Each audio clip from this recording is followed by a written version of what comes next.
14 வயது மகளுக்கு பாலியல் தொல்லை கொடுத்து சித்திரவதை. மகளின் உடலில் இருந்த காயங்களை பார்த்து நடுநடுங்கி போன தாய்.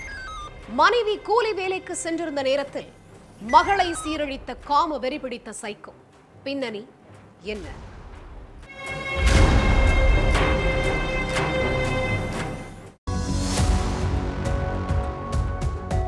அரசு பள்ளியில 8ஆம் வகுப்பு படிச்சிட்டு இருக்கிற மகள் பள்ளி விடுமுறை நாட்கள்ல வீட்டுல இருக்கவே பிடிக்கல, நானும் உங்க கூடவே வரேன்னு சொல்லி அவங்க அம்மா கிட்ட அழுது இருக்காங்க.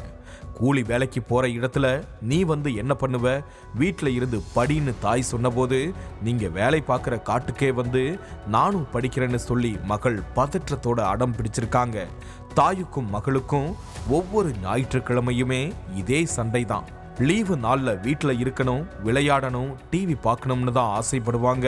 ஆனா நம்ம பொண்ணு மட்டும் ஏன் காட்டுக்கு வரன்னு அடம் பிடிக்கிறாங்கிற கேள்வி அம்மாவுக்கு எழுந்திருக்குது.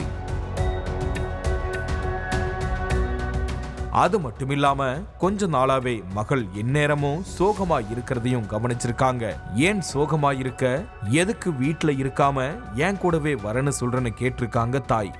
அதெல்லாம் ஒன்னும் இல்லம்மா, வீட்டுல இருக்க பிடிக்கலன்னு சொன்ன சிறுமியோட கண்ணுல இருந்து கண்ணீர் வடிஞ்சிருக்குது. அதை பார்த்து அதிர்ச்சியான தாய் மகளோட தோலை தொட்டு என்னாச்சுன்னு கேட்டப்போ வலிக்குதுமா, தோலை தொடாதம்மான்னு அழுது இருக்காங்க. மகளோட தோல், கை, கால்னு நிறைய இடங்கள்ல நகை கீறல்களா இருந்திருக்குது. அதை பார்த்து ஷாக்கான தாய் ஏன் இப்படி கீறலா இருக்குதுன்னு துருவி துருவி கேட்டப்பதான் மகள் சொன்ன பதில் தூக்கி வாரி போட்டிருக்குது.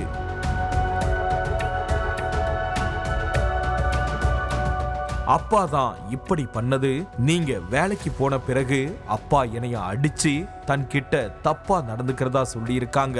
அதை கேட்டு இடிஞ்சு போன தாய் தன்னோட கணவர் மேல தூத்துக்குடி விளாத்திக்குளம் அனைத்து மகளிர் காவல் நிலையத்துல புகார் கொடுத்திருக்காங்க. பேரிலோவன்பட்டி கிராமத்துல உள்ள சிறுமியோட தந்தை உத்திரகுமார போக்சோ சட்டத்துல கைது பண்ணி சிறையில தள்ளியிருக்காங்க போலீஸ். உத்திரகுமாருக்கு வாய் பேச முடியாது, காது கேட்காதுன்னு சொல்லப்படுது. பெண் பிள்ளைகளோட நடவடிக்கைகள்ல மாற்றம் தெரிஞ்சாலோ, ஒரே விஷயத்த திரும்ப திரும்ப சொன்னாலோ உடனே பெற்றோர்கள் காது கொடுத்து கேட்கணும் அப்படிங்கிறதுக்கு இந்த சம்பவம் தான் உதாரணம். விடுமுறை நாட்கள்ல வீட்டுல இருக்க விருப்பம் இல்ல, உங்களோட வரேன்னு சிறுமி அடம் பிடிக்க ஆரம்பிச்சப்பவே அவங்க அம்மா கவனம் செலுத்தி விசாரிச்சிருந்தா அப்பவே கொடூர தந்தையோட மிருகத்தனத்துக்கு முற்றுப்புள்ளி வச்சிருந்திருக்கலாம்.